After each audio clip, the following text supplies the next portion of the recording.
Yes, being curious, observation, documentation, and then analysis. पर इन सब के साथ में और भी कोई पढ़ाई लिखाई से रिलेटेड कुछ जनरली ये माना जाता है कि साइंटिस्ट लोग जब रिसर्च करते हैं पीएचडी करते हैं डॉक्टरेट की पढ़ाई करते हैं फिर उसके बाद साइंटिस्ट होते हैं बस वो पीएचडी डिग्री वाली पीएचडी करने की जरूरत साइंटिस्ट बनने के लिए हमेशा नहीं है पर एक पीएचडी होना जरूरी है पीएचडी डिग्री की जरूरत नहीं है बट पीएचडी की जरूरत है what is that PhD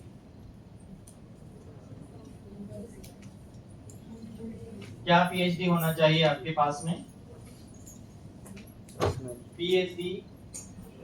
patience hard work and dedication और डिवोशन ये तीन कैरेक्टरिस्टिक्स यदि आपके पास में हैं तो you would be a good scientist क्योंकि रिसर्च में बहुत सारे बैरियर्स होते हैं आई थिंक मुझे ठीक से याद नहीं आ रहा थॉमस अल्वा एडिसन का ही एक्सपेरिमेंट था वो बार एक बार उन्होंने गुस्से से वो बल्ब जो है फेंक दिया था अचानक से वो उसमें आने के बाद बंद हो गया तो वहां पर क्या चाहिए इतनी बार एक्सपेरिमेंट रिपीट करना पड़ रहा है लेकिन आपको कुछ उसमें समझ में नहीं आ रहा है 1000 बार रिपीट किया उन्होंने that shows his hard work and bar repeat किया तो इस तरह की क्वालिटीज हमें डेवलप करनी होगी then we can easily become a scientist और रिसर्च उसके लिए क्या करना होगा we have to leave our comfort zone अभी सब लोग कंफर्ट जोन में हैं क्योंकि अभी पहले चौराहा नहीं आया हुआ है ना अभी सब जैसा बोल रहे मम्मी पापा कर रहे हैं अगले साल तक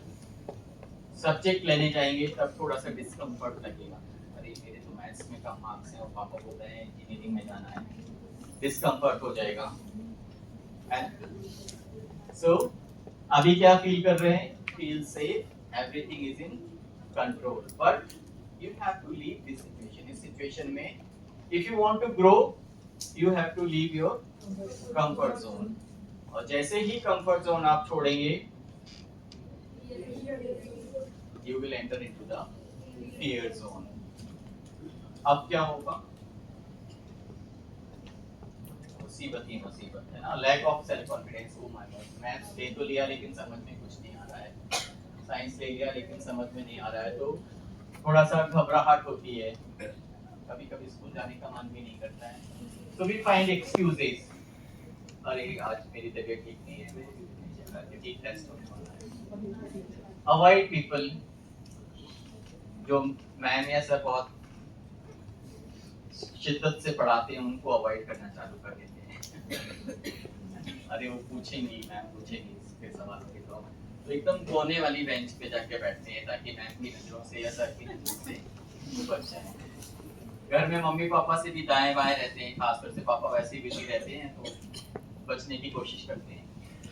अवॉइड पीपल पड़ोस वाले अंकल आंटी को तो बिल्कुल देखते ही नहीं क्योंकि वो लोग पूछते हैं बेटा पढ़ाई कैसी चल रही है ऐसे लोगों से एकदम दूरी बना के सुरक्षित दूरी बना के चलते हैं that means we are growing यदि ये सारे सिम्टम्स आपको महसूस होने लगे हैं you want to find excuses you want to avoid people you are being affected by others opinion किसी ने क्या कहा उसने क्या कहा वो आपको चुभने लगा दिल पे लगने लगा that means you are growing you have left your comfort zone तो इस तरह की सिचुएशन में घबराना नहीं है इसको पॉजिटिव वे में लेना है कि हम लोग आगे बढ़ रहे हैं because we are in fear zone और जब fear zone में होते हैं तब हम लोग क्या करते हैं कब तक बचोगे कहते ना बकरे की अम्मा कब तक खैर मनाएगी तो कब तक बचेंगे हम लोग इन एक्सक्यूजेस को कब तक देंगे इतना एक दिन तो हमें सामना करना पड़ेगा so what we started we enter into the new zone and that is a learning हम लोग झक मार के नई चीज सीखना शुरू कर देते हैं नहीं बन रहा है तो वी आस्क अवर पेरेंट्स कि मुझे कोचिंग की जरूरत है या मुझे टीचर्स की जरूरत है या ट्रेनिंग की जरूरत है। You acquire skills. आप अपने स्किल्स को एक्वायर करते हैं, नए स्किल्स को deal with the challenges and problems, जो भी प्रॉब्लम्स आ रहे थे उनको एक्सेप्ट करके, प्रॉब्लम को एक्सेप्ट करना इटसेल्फ इज ए प्रोग्रेस। आपने प्रॉब्लम को यदि एक्सेप्ट कर लिया that means you are ready to